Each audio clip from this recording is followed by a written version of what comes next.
ಶಾಲಾ ಬಸ್ ಮೇಲೆ ಬಿದ್ದ ಬೃಹತ್ ಮರ, 11 ವರ್ಷದ ಬಾಲಕ ಸಾವು, 4 ವಿದ್ಯಾರ್ಥಿಗಳಿಗೆ ಗಾಯ. ಮುಂಬೈನ ಚೆಂಬೂರು ಪ್ರದೇಶದಲ್ಲಿ ಮಂಗಳವಾರ ಶಾಲೆ ಮುಗಿಸಿ ಮನೆಗೆ ತೆರಳುತ್ತಿದ್ದ ಬಸ್ ಮೇಲೆ ಹಳೆಯ ಪೀಪಲ್ ಮರವು ಉರುಳಿ ಬಿದ್ದ ಪರಿಣಾಮ 11 ವರ್ಷದ ವಿದ್ಯಾರ್ಥಿ ವಿಹಾನ್ ಶ್ರೀವಾಸ್ತವ ಸಾವನ್ನಪ್ಪಿದ್ದು 4 ಗಾಯಗೊಂಡಿದ್ದಾರೆ. ಮಧ್ಯಾಹ್ನ 2:58ರ ಸುಮಾರಿಗೆ ರಸ್ತೆ ಸಂಖ್ಯೆ 11ರ ಕಟ್ಟಡದ ಬಳಿ ಈ ದುರಂತ ನಡೆದಿದೆ. ಬಸ್ಸಿನಲ್ಲಿದ್ದ 13 ವಿದ್ಯಾರ್ಥಿಗಳ ಪೈಕಿ ಸಿಲುಕಿದ್ದವರನ್ನು ಅಗ್ನಿಶಾಮಕ ದಳದ ಸಿಬ್ಬಂದಿ ರಕ್ಷಿಸಿ ಆಸ್ಪತ್ರೆಗೆ ದಾಖಲಿಸಿದ್ದಾರೆ. ಗಾಯಗೊಂಡ ವಿದ್ಯಾರ್ಥಿಗಳ ಪೈಕಿ 4ರ ಸ್ಥಿತಿ ಸ್ಥಿರವಾಗಿದ್ದು ಚಿಕಿತ್ಸೆ ಮುಂದುವರೆದಿದೆ. 4ರಿಂದ 12 ವರ್ಷ ವಯಸ್ಸಿನ ಮಕ್ಕಳು ಈ ಬಸ್ಸಿನಲ್ಲಿ ಪ್ರಯಾಣಿಸುತ್ತಿದ್ದರು. ಮುಂಬೈ ಮೇಯರ್ ರಿತು ತಾವ್, ಉಪಮೇಯರ್ ಸಂಜಯ್ ಗಾಡಿ ಮತ್ತು ಸ್ಥಳೀಯ ಶಾಸಕ ತುಕಾರಾಮ್ ಖೇಡ್ ಸ್ಥಳಕ್ಕೆ ಭೇಟಿ ನೀಡಿ ಪರಿಶೀಲನೆ ನಡೆಸಿದ್ದಾರೆ. ಮರದ ನಿರ್ವಹಣೆಯಲ್ಲಿ ಯಾವುದೇ ನಿರ್ಲಕ್ಷ್ಯ ಕಂಡುಬಂದಲ್ಲಿ ಕಠಿಣ ಕ್ರಮ ಕೈಗೊಳ್ಳುವುದಾಗಿ ಮೇಯರ್ ಎಚ್ಚರಿಸಿದ್ದಾರೆ.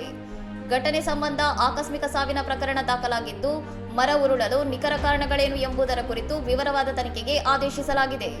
ಇನ್ನಷ್ಟು ಸುದ್ದಿಗಳಿಗಾಗಿ ನೋಡ್ತಾ ಇರಿ ಸೌರಂ ಟಿವಿ.